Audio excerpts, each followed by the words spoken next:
So I am at sjsu.edu. Early history of Germanic tribes and the origin of the Germanic tribes is lost in the sands of time. So says whoever wrote this. What little is known is based upon linguistic evidence. The Germanic tribes belong to the Indo-European family of languages that span from Eurasia, from Ireland on the west to India on the east. The origin of Indo-European languages is believed to have been in the merger of three peoples in the region between the Black Sea and the Caspian Sea. One of the three excelled in warfare, one in agriculture, one in metalworking. The synthesis of these three strengths produced a folk that spread east and west. Listen, so they're telling you right now that the Indo-European language is believed to have come from a merger of three different peoples. One who were warriors, one who were agriculture, and then one who knows how to work metal. Now listen, this is huge. I'm about to get into some other stuff with you. That's gonna it's gonna it hurts everything that they're saying about all of this. The languages of Germanic tribes underwent a systematic sound change that distinguished them from the other branches.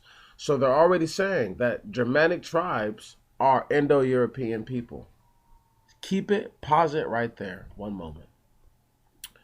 We are going to go to ancient.edu, .eu, and we're going to look up the Slavs. The term Slavs designate an ethnic group of people who share a long-term cultural continuity and who speak a set of related languages, known as the Slavic languages, all of which belong to the Indo-European language family. Are you guys starting to hear what I'm getting at? Let me go ahead and pause it for just half a second so I can get this next website. So I'm going to continue. We're at ancientgreece.org, ancient-greece.org. Right now, I'm going to give you just a basic timeline. I'm going to prove to you right now, even the most advanced civilizations that you know only date back 8,000 years, or will only give you 8,000 years of known history. I'm willing to bold the Earth isn't much older than 8 to 11,000 years old. Put a lot of money on it, at least modern life that you know about it. For sure, for sure. And anything else that they talk about is a toss-up in the wind. Listen to this. The Mesolithic period, 8,300 to 7,000 BCE, before Common Era. 7250 BCE, they claim earliest evidence of burials found in Frankti Cave in Arigold, Greece. 7,000 BCE, Neolithic period. Evidence of food producing economy, simple hut construction and seafaring in mainland Greece and the Aegean. There we go. I don't know why I couldn't say that. I used to stutter as a child, so excuse me. Sometimes I get caught up on my words when I get excited. I know you can't tell because I've overcome it, but as a child I stuttered, with the mean fervor. And we are going to see 5700 BCE, and then I'm going to leave this stuff alone. The first Megaron house at Seskalo in central Greece. We're going to skip down to the Aegean Bronze Age and Early Bronze Age. Now listen to this. I'm going to skip down. Skip.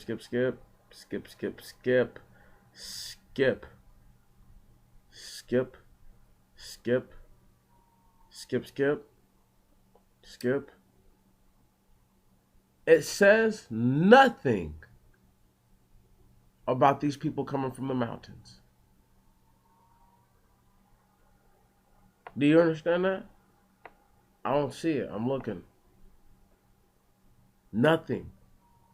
The reason why I say that's so important, because you have to understand that it's a basic foundation, and all white man history, they come from the mountains.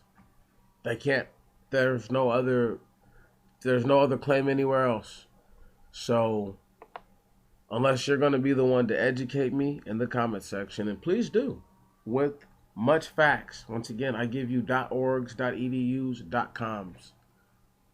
So don't just tell me what's out of your butt. Saying that, we're going to go one time to the things that I have lined up on the page. Keep in mind some of the time frames I've given you. You're going to be able to look at actual time frames. I will take and make sure I put in the link description box links to all these different websites. There is no physical evidence that actually is applied anywhere where white people actually come from. Now, I'm going to jump on the coattail of a brother of mine's, and I'm going to get real dirty. The Sea Peoples begin raids in the Eastern Mediterranean, 1300 BCE, Mycenaean culture. This is the claim. Destruction of many Mycenaean palaces.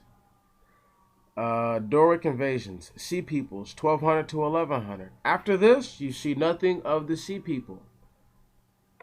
Brother of mine tells me that they totally assimilated themselves into culture. Completely. Brother of mine says that the Sea Peoples were a giant peoples. And not just a giant peoples, but a giant white peoples. With beards that were yellow and red.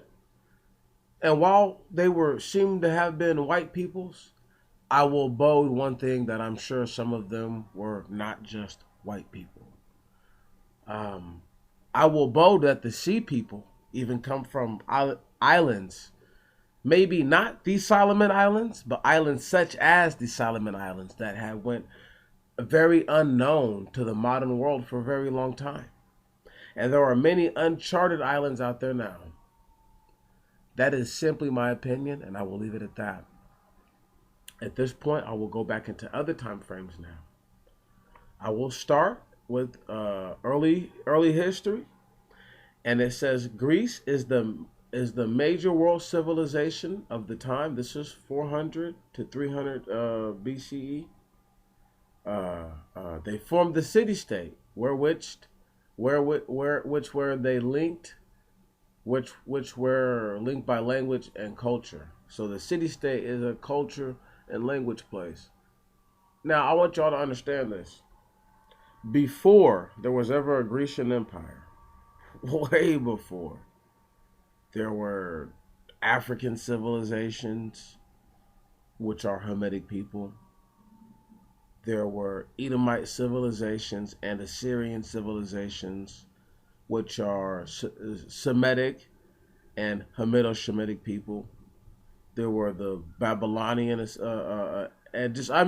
Mesopotamia, all these different places I could say that are black people that had city-states, nation-states, whatever you want to call them. So before I carry on, I have to go ahead and expound that's not true. And when you hear me stop off for a moment to go ahead and tell you my opinion, it's simply because I know it to not be a fact. They also introduced the idea of democracy. Very untrue. But we'll keep moving. 27 BC through AD 180. Roman Empire reaches its height. Roman Empire made important breakthroughs in government and law. Romans invade Britain. Now, I want to go to one more website, just so that way y'all don't think I'm tripping. It's called Blacks in Ancient Britain. The article was written on February 28, 2008 by a man calling himself Arthur D. And I just want to skip to the most important things that I think support it the best. The original Celtic priesthood were blacks.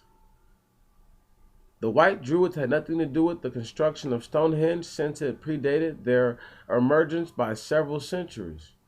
The Stonehenge was constructed by giants, just in case you didn't know. Um, um, Irish tradition tells of a giant-like race of Africans headed by a king with the retinue of priests called Fomorians. They were depicted as gloomy sea giants who brought their skills from Africa via Spain. I want y'all to understand what I'm saying right now, that the sea peoples weren't just white people. So, when I say what I'm saying, I stand on very much information. Um, the other thing I wanted to get at was that these men called themselves sons of Anak, sons of Canaan. They said this specifically. These are the Enum and Zazumim from which Goliath and his brother emerged. These are the, I cannot stress it enough. People, I'm not lying to you. I know it's going to kind of feel like a little awkward to hear that angels and aliens and giants and things like that procreated with animals to create hybrid offsprings like that, and then they then procreated with people. Those people then procreated with the animal hybrid offspring. The constant refixing and retouching of the genetics built an entire race of peoples. Can't prove this, cannot prove this. But if you look at genetics, if you look at history, if you look at what the Bible attests, if you look at just how people look, it tells you the truth. So let's just carry on. Romans pushed out of Britain by blacks, but they had already mixed their blood. You understand that? So this is 3 to 400 BC.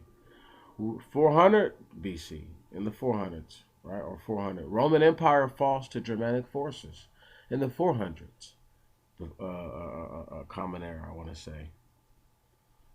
The east part of Roman Empire survives and becomes known as the Byzantine Empire and has its capital in Constantinople. Now listen to this. The Byzantine Empire, if you've been listening to anything I'm saying about sea people going places, invading anything and stuff like that, this is one constant affair of not just one different bloodline, but potentially 3 different bloodlines, because you have the Hamitic bloodline and the Japhetic bloodline, and then you have the Gentile bloodline. The Gentile bloodline and the Japhetic bloodline being mixed up, and then the 2 bloodlines being mixed up, being congealed with the other bloodline, which is the Hamitic bloodline.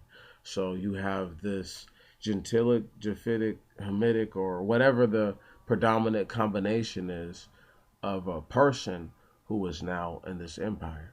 I have to constantly stress this so that way you get the olive tone, the gold skin, things like that of that nature. I didn't make this video to bash you, anyone who looks like this. It's so that way you come to understand that they'll tell you anything. I just read 2 different things from 2 different, supposed to be cultures in history. One is the Slavic, right on. The other one was the Germanic tribes. So they're all the same. Number 1 is the point of the matter. Number 2, most importantly, there was an excerpt, I'm not going to go back and get to it, where a Roman guy who was smashed on by the Germans was smashed on by Germans who were taught by the Romans. And I'm like, how'd they get taught by them? Right on, they're the same people. They already knew the same stuff. They had the same skills, the same barbaric nonsense. They all did it to each other. 400s to 500s. Early Slavic people start spreading throughout Eastern Europe. That's a lie. Early Slavic people, if you look into Germanic culture, it'll tell you that Germanic tribes spread into Eastern Europe. See? But you have to read these things. I'm going to put all the links into all of it so that way you can see it and understand I'm not lying. 500 to 1500s. The Angles or the Angels, The Saxons, the Jutes invade Britain. So this is all white people versus black people and mixed people. Also, Scandinavian powers raid the coast of Europe, leading Norway, Sweden, and Denmark to develop 500 to 900. Germanic Franks. These are German French people. Rule with the most famous ruler being Charlemagne, who reigned from 768 to 814. He developed a system where land was distributed among lords and peasants, paid taxes to the lords for the right to live on the land. This became known as feudalism. 1711, Spain is invaded by a Muslim group called the Moors and control much of Spain for 700 years. That's a play on word, because if I go back and tell you about the Byzantine Empire in the 400s, right, you do know that the Moors established that, right? Okay, thank you very much. Took it over, ran it, all that. Just in case you want to say something stupid. Where else we at? Okay. The last part that I really have to get to you, and then I'm done. Then I'm done preaching and screeching. Individualism and humanism slowly replace theism. So they're saying that these white people, right on, this is modern European history, these white people slowly replace God with themselves and with the group. So there's no more God. Protestant power slowly replaces Catholic power. To another brother of mine who says that Lucifer and Satan are out there, duking it out, which I very much believe. This would be the first time where Satan, it's believable, makes a obvious power play against, Lucifer makes a power play against Satan. Protestant power versus Catholic power. Observation and experience slowly replace faith. And I'll go into the Protestant and the Catholic thing in a moment. Observation and experience slowly replace faith. That's a play on words again. If you live through faith, which is belief, essentially, you observe and experience things. So you can still observe and experience while maintaining your faith. That's it. That's all. Secular power slowly replaces papacy. And papacy is where the Pope is in charge. And they're saying that the groups, once again, the little factions that Lucifer and his little demons and the demons unaware that aren't working with him are all doing their thing. And they are slowly ceding the power from the one that people don't understand is really in charge of stuff still, Satan. Down here, that is. Running it on this planet for a while. Who knows how much longer. Merchant trade slowly replaces agriculture. So what they do is these people go and they stockhold everything, right on? This is when they first started to monopolize on resources. It's not going to say that, but that's what happened. They monopolized the resources. They grew their own agriculture to match the agriculture of the farms. So therefore, there was no need to have to barter. Now, all the goods come through us. You have to have what it is that we say you need to have to gain these things. Otherwise, it's no good. That simple. Education slowly replaces ignorance. Once again, another play on words. That is just like saying observation and experience slowly replace faith. Only now they use the word education for observation and experience, and they use the word ignorance for faith. So now they're saying that education slowly replaces ignorance. One cannot be educated and be very not ignorant. Okay? There are many people who have never read a book in their life that still know what a gun is. Okay? Right on? So that's reading, writing, being literate has nothing to do with being ignorant. Right on? Unaware has nothing to do with being able to spell your name. Doesn't matter. You know what your name is. Freedom slowly replaces feudal serfdom. Feudal serfdom was like a system wherein which people, when you paid, you were a peasant more than likely, and you paid for your feudal lord, right on, to live on the land. So how this worked was you only roamed where you lived. People feel this way, that way about it, but it kept a lot of things in check. While it had its own problems, it did keep a lot of things in check. You couldn't be a person from another town or city coming to my town or city not being a noble. So it wasn't very hard to know who was doing what, right on? Because only so many people were willing to leave. So many people, you understand what I'm getting at is that the dynamics of the circumstances are easier to read if you actually live in those kind of situations. Um, Saying all that, let me get back to the point. You have heard me spew and read what you're going to see on the screen. What you have to appreciate are these pictures. It takes a lot of time to find them. It takes time to put these things together. Appreciate the fact that once again, all I'm saying is that I believe that people with stringy goat horsey hair have those genetics in their body. That's all I'm simply voting. I think that some of the unknown genetics within the white man are easily explained and understood just by looking at the notions of how the Satori or the Satirs come to be into history. Once again, you'll have read all that, while you see all of it. So you get everything. You get to see the history of the Satir, read the history of the Satir, and then come to understand it while you listen. I know I asked you to do a lot, but thank you. Thank you also very much. You have a blessed day.